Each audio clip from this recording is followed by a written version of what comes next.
Ovdje otvoreno pogledati istini u oči i reći da sa samim projektom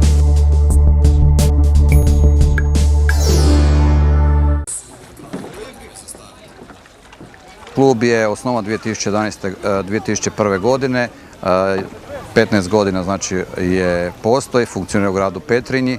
Ovo je 14. regata za redom. Moram priznati da smo prepoznati kao jedni od uspješnijih organizatora i vrlo kvalitetnih domaćina.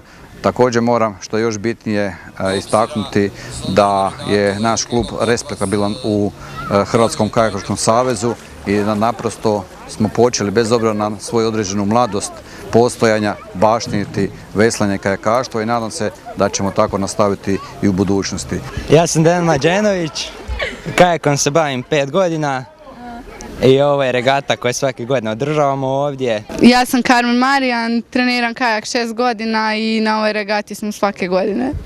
Na državnom prvenstvu sam sa svojom partnericom Laurom Turk bila prva.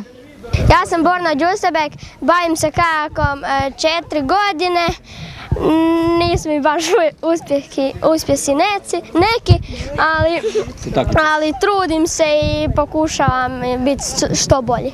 7 klubova, 14 godina takmičenja ovdje, druženja, mladosti i svega onoga što se pokazuje kroz ljubav prema prirodi, prema takmičenju. I tu su neki mladi ljudi koji iz godine u godine dolaze.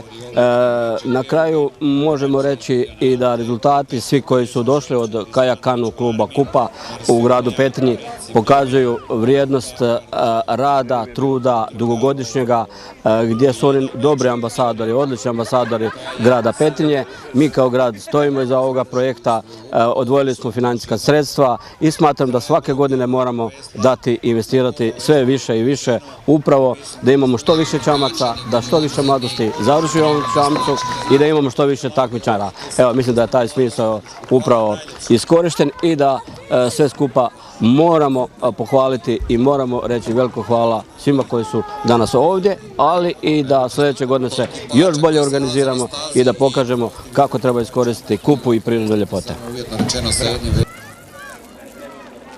Ovdje otvoreno pogledati istini u oči i reći da sa samim projektom